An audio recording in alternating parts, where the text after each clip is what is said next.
Após mais de 1000 dias de combate, tanto a Ucrânia quanto a Rússia estão desesperadas por uma maneira de encerrar a guerra. A Ucrânia já pode ter a vantagem. A invasão da região de Kursk em agosto deixou a Rússia lutando para se recuperar, um golpe do qual Moscou ainda não se reergueu, mas a Ucrânia não está parando por aí.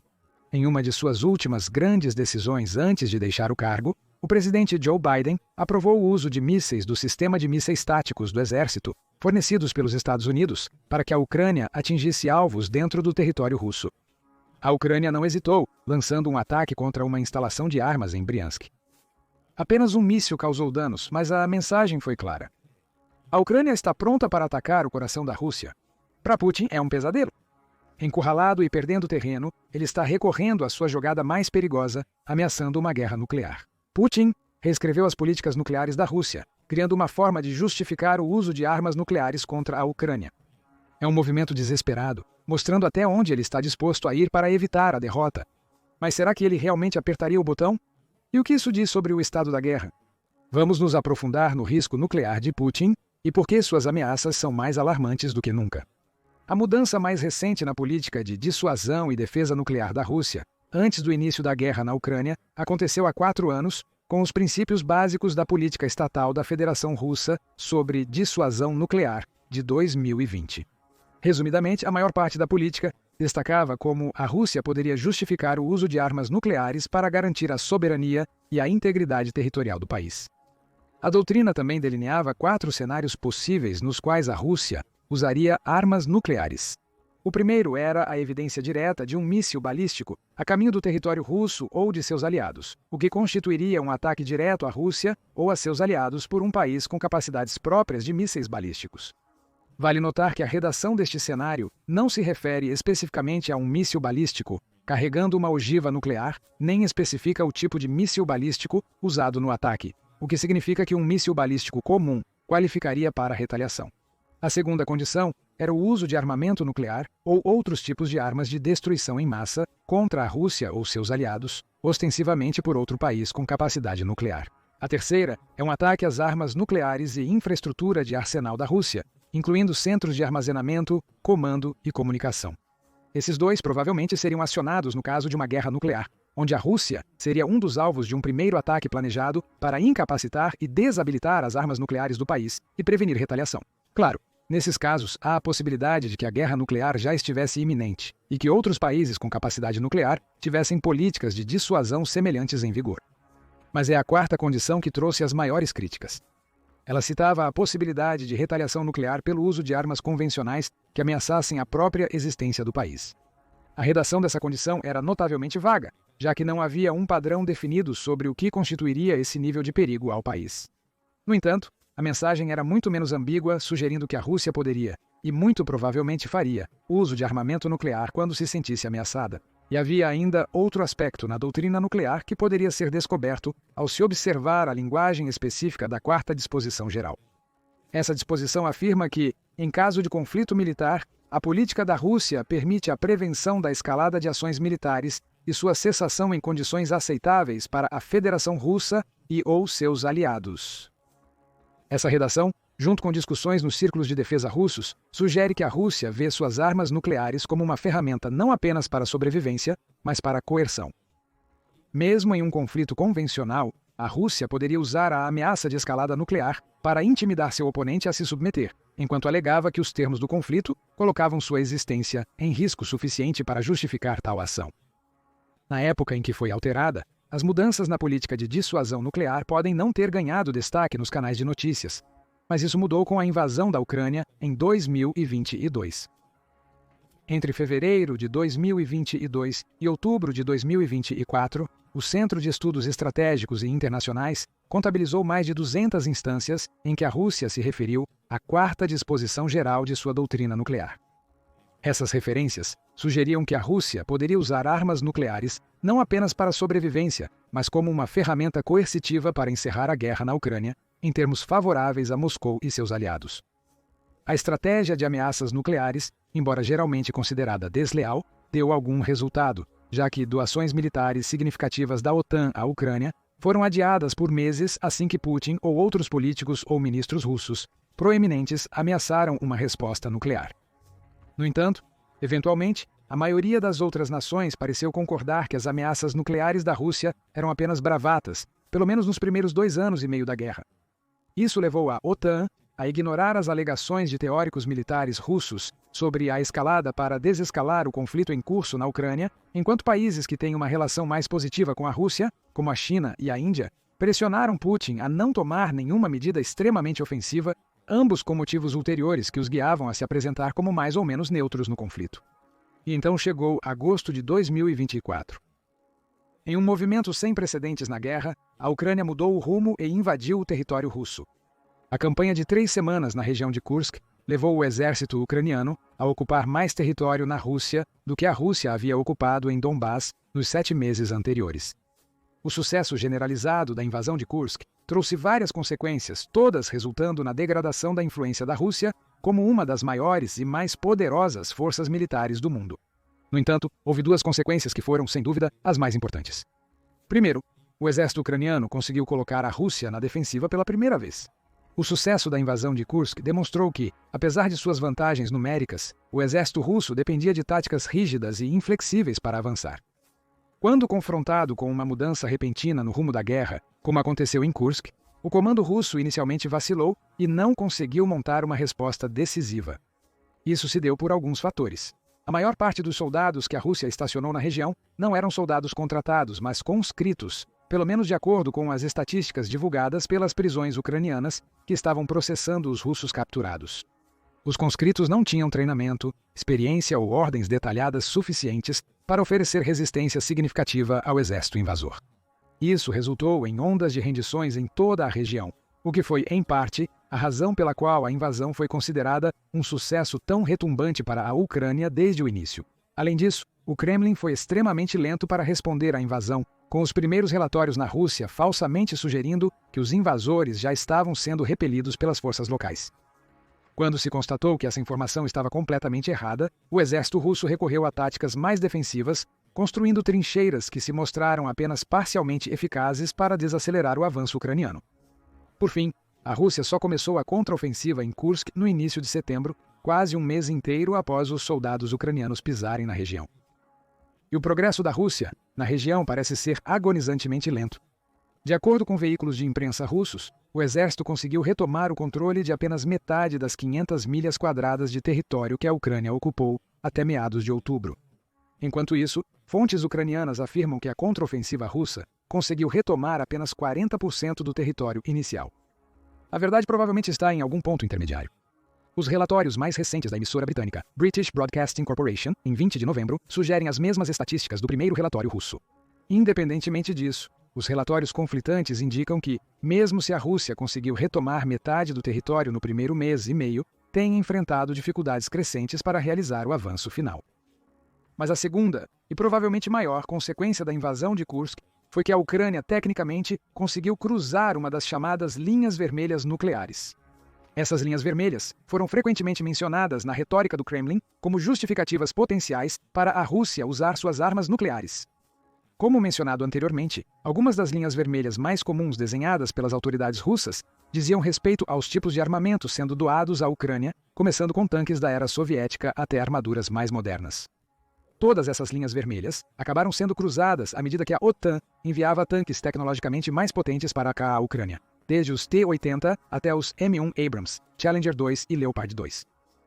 Outras linhas vermelhas incluíram o envio de aviões F-16 para a Ucrânia.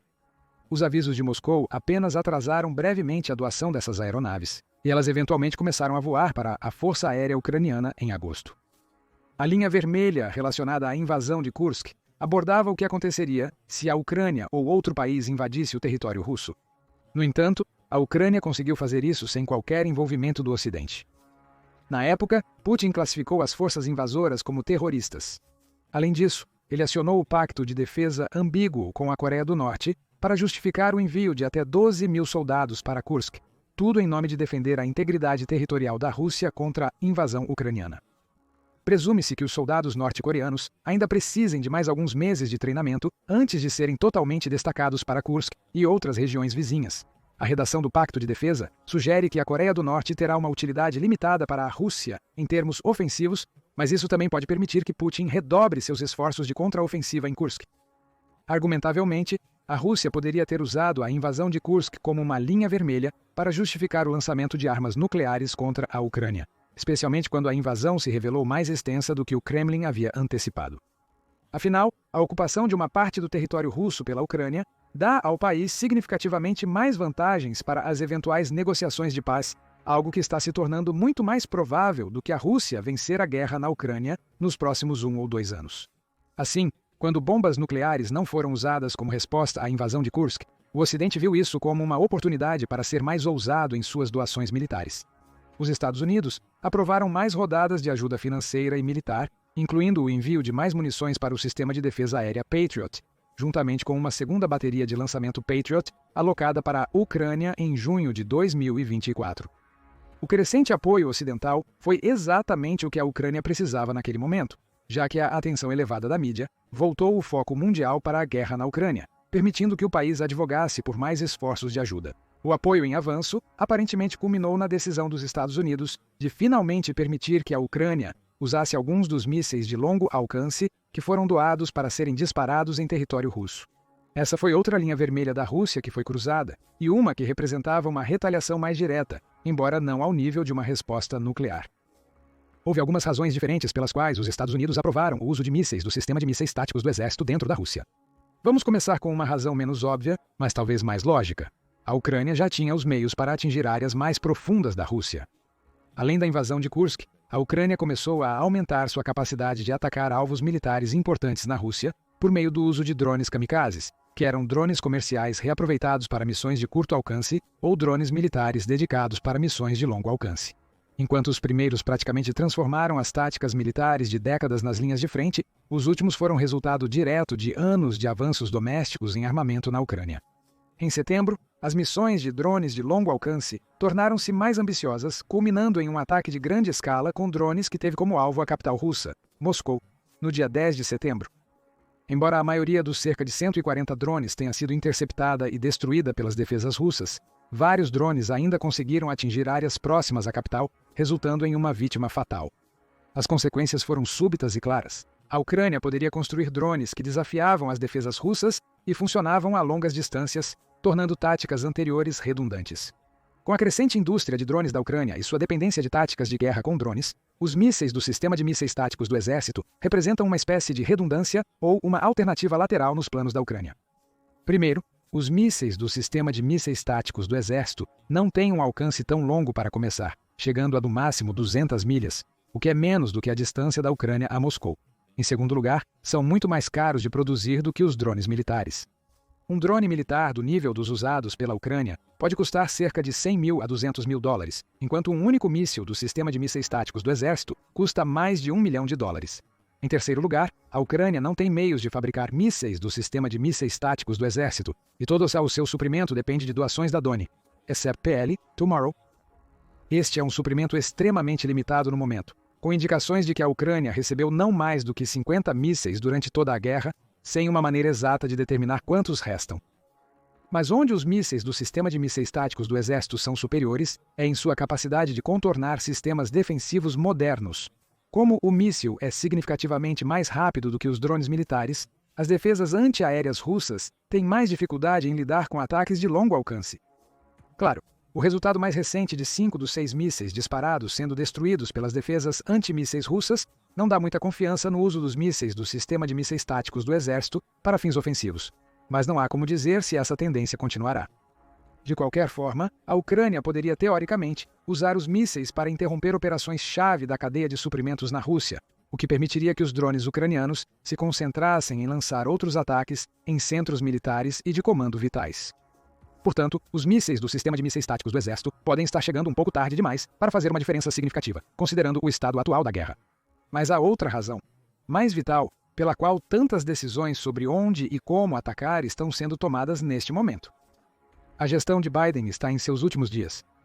Com o ex-presidente Donald Trump vencendo as eleições presidenciais de 2024 e com posse marcada para o dia 20 de janeiro de 2025, a administração atual tem um prazo de menos de 2 meses para continuar ajudando a Ucrânia. Depois disso, será a vez de Trump tomar as decisões, o que pode reverter muitas das políticas de Biden feitas ao longo dos últimos 1000 dias. E todos, incluindo a OTAN, a Ucrânia e a Rússia, sabem disso, o que explica por que a guerra se intensificou nas últimas semanas. Com a Rússia incapaz de fazer progressos significativos em Kursk, soldados norte-coreanos ainda em estágios finais de treinamento e nenhuma justificativa real para usar armas nucleares devido a uma invasão que aconteceu meses atrás, Putin voltou seu foco para a linha de frente ativa no Donbass. Lá, o exército russo começou a fazer progressos lentos, mas constantes, ocupando cerca de 1.000 milhas quadradas de território em 2024, o que é significativamente mais progresso do que no ano anterior. Ainda mais importante para Putin, a ofensiva pode estar acelerando, já que os territórios recém-ocupados representam apenas 656 milhas quadradas adquiridas até setembro, com metade desse progresso realizado em apenas 3 meses. Então, por que há uma preocupação repentina com o uso de armas nucleares? Os ataques usados para atingir o território russo começaram antes de a Rússia revisar sua política de defesa nuclear. Diferentemente da doutrina de 2020, a nova redação da política implica que o uso, pela Ucrânia, de armamentos de terceiros fornecidos por um país com capacidade nuclear como os Estados Unidos é considerado o mesmo que esse país atacar diretamente a Rússia. Em resumo, a nova política foi cuidadosamente redigida para criar uma nova rodada de ameaças nucleares que contradizem diretamente os novos desenvolvimentos nas políticas da OTAN que permitem o que a Ucrânia pode fazer com suas armas. Em segundo lugar, a doutrina revisada agora se refere mais amplamente a detecções de ataques aeroespaciais em vez de ataques com mísseis balísticos. O termo aeroespacial, nesse contexto, pode significar mísseis, drones ou aeronaves, abrangendo uma gama absurdamente ampla para cobrir praticamente qualquer tipo de opção que a Ucrânia tenha para realizar ataques de longo alcance. Embora o Kremlin tenha declarado oficialmente que a nova doutrina foi cuidadosamente revisada de forma independente dos desenvolvimentos em andamento na guerra, a redação e como ela coincide com os esforços de guerra sugerem o contrário. Independentemente disso, parece que a Rússia ainda não terminou suas tentativas de ameaçar a Ucrânia e a OTAN para atrasar mais ajuda militar ou reverter algumas dessas políticas. O prazo de 20 de janeiro pode parecer estar trabalhando a favor de Putin, mas a realidade é ligeiramente mais complexa. Embora Trump tenha sido significativamente mais alinhado com os objetivos geopolíticos de Putin durante sua primeira presidência, não há como prever como ele agirá em seu segundo mandato. Por um lado, a OTAN reforçou muitas de suas fraquezas aparentes, com a maioria dos países gastando acima dos níveis recomendados de 2% do produto interno bruto. Enquanto isso, países como Alemanha, Polônia e Finlândia fizeram avanços significativos na modernização ou no fortalecimento de suas tecnologias militares ou no aumento de seus números.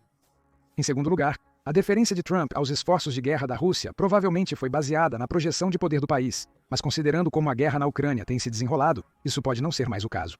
Lembre-se de que a Ucrânia começou a guerra com 1/5 do contingente ativo da Rússia e cerca de 1/10 de seu equipamento militar, que incluía armamentos considerados mais antigos que os da Rússia. Apesar disso, a Ucrânia conseguiu repelir a Rússia por muito mais tempo do que era considerado possível em 2022, para o choque de especialistas e estrategistas. Com o apoio da OTAN, há até mesmo a possibilidade de uma vitória total da Ucrânia. Isso pode significar que Trump poderia forçar a Rússia e a Ucrânia a sentarem-se para negociações de paz logo após sua posse. Nesse cenário, a ocupação de território russo pela Ucrânia trabalha diretamente contra Putin, pois representa um ponto fraco significativo para os negociadores russos. Portanto, Putin pode estar inclinado a usar a doutrina nuclear renovada como uma arma ofensiva mais do que antes. Embora as menções anteriores ao uso de armas nucleares tenham sido feitas no contexto de a Rússia defender seu território, agora existe uma possibilidade, ainda que remota, de que Putin decida usá-las para atacar a Ucrânia. Como? Bem, considere como as armas nucleares foram usadas pela primeira vez em 1945. O Japão estava à beira da derrota na guerra convencional, com sua considerável marinha sofrendo perdas extremas para os Estados Unidos e seus aliados, mas ainda assim se recusava a se render. Isso até que as bombas foram lançadas. O uso das bombas nucleares teve 3 efeitos distintos no estado então atual da Segunda Guerra Mundial. Primeiro, basicamente forçou o Japão a se render, efetivamente encerrando a guerra globalmente. Em segundo lugar, as bombas evitaram uma invasão naval mais mortal ao Japão, acelerando significativamente o curso da guerra e, possivelmente, salvando milhares de soldados. Em terceiro lugar, os bombardeios enviaram uma mensagem clara à União Soviética sobre os avanços dos Estados Unidos em tecnologia e capacidade de armas. O uso de armas nucleares pela Rússia contra a Ucrânia poderia, na visão deles, alcançar essencialmente os mesmos efeitos sobre a Ucrânia e a OTAN.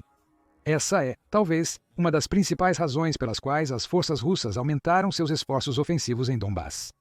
Com a maior parte das forças russas e ucranianas focadas em reforçar a linha de frente, Putin pode considerar lançar uma bomba nuclear em uma cidade mais distante da frente e mais profundamente no território ucraniano.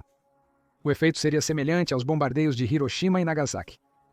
A Ucrânia perderia um grande centro populacional e provavelmente uma de suas principais linhas de suprimento para a frente de batalha.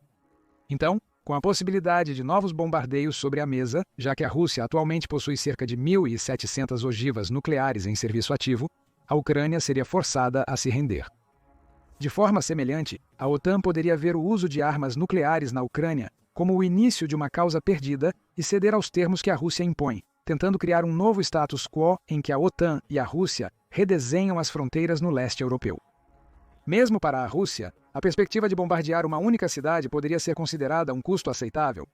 Afinal, os recentes bombardeios convencionais, ataques com mísseis e ataques com drones, praticamente destruíram bairros inteiros. Então, uma bomba nuclear de baixa potência apenas replicaria essa devastação. Além disso, tanto a Rússia quanto a Ucrânia têm ampla experiência na limpeza de contaminação radioativa após o desastre de Chernobyl. Então, a Rússia poderia reconstruir as cidades e usá-las para os propósitos industriais que claramente precisa. Assim, a Rússia poderia acabar usando a política de defesa nuclear para conduzir uma guerra ofensiva. Mas esse cenário depende de a Rússia continuar fazendo avanços na Ucrânia. Embora as forças russas tenham dobrado seus ganhos em Donbás em 2024 em apenas 3 meses, o uso dos mísseis do sistema de mísseis táticos do exército pela Ucrânia para atacar linhas de suprimento poderia conter isso. Além disso, a administração Biden pode muito bem estar planejando doações militares mais agressivas. A menos que a OTAN decida implantar tropas próprias na Ucrânia, o que seria outra linha vermelha, que provavelmente geraria uma resposta imediata e generalizada e possivelmente escalaria a guerra para uma terceira guerra mundial, os países da Europa Ocidental poderiam começar a doar armamentos e equipamentos mais avançados do que antes. Em vez de F-16, a Ucrânia poderia receber F-22 e F-35. Os Estados Unidos poderiam começar a doar números significativamente maiores de sistemas de defesa Patriot e munições, juntamente com mais mísseis do sistema de mísseis táticos do Exército, para missões tanto defensivas quanto ofensivas. Além disso, os protótipos que a Finlândia tem enviado para a Ucrânia ao longo do último ano poderiam começar a ser implantados ativamente em maior número. Por outro lado, a China ganhou significativamente mais influência sobre a Rússia desde o início da guerra, sendo um dos maiores parceiros comerciais e econômicos do país. Embora a China tenha proposto vários planos de paz, nenhum deles abordou especificamente o status do território ocupado pela Rússia, levando a críticas por sua ambiguidade. Como esperado, esses planos permaneceram sem resposta por qualquer um dos lados. Se Putin anunciar planos para usar armas nucleares, no entanto, a China pode ficar alarmada com a perspectiva de uma resposta mais direta e abrangente de outras potências nucleares, a maioria das quais está na OTAN. Se a Rússia escalar o conflito usando armas nucleares, os Estados Unidos poderiam se envolver imediatamente no conflito, independentemente de quem esteja na Casa Branca naquele momento. Isso poderia acabar arrastando a China para uma guerra que ela pode não ser capaz de vencer, mesmo que a guerra seja convencional e não nuclear. Portanto, a melhor ação da China pode ser pacificar a Rússia para que não tome medidas adicionais precipitadas, como já aconteceu quando Putin convocou o exército de Kim Jong-un para lutar suas batalhas. De forma semelhante, a melhor jogada da OTAN pode ser reforçar a Ucrânia para demonstrar que a aliança se comprometeria totalmente a defender o país no caso de um ataque nuclear. Até agora, as ações de Putin giraram em torno de ameaças e ofensas que ele conseguiu executar graças ao apoio da China e às dificuldades internas da OTAN em manter o status quo. Um ataque nuclear apresenta, ostensivamente, uma ameaça a ambas as partes. Pode ser do interesse da OTAN tornar a Ucrânia o menos atrativa possível como alvo nuclear. Mas o que você acha? Quão provável é que Putin realmente use armas nucleares na Ucrânia? Obrigado por assistir e deixe seus comentários abaixo. Agora, vá conferir os principais alvos nucleares da Rússia ou clique neste outro vídeo.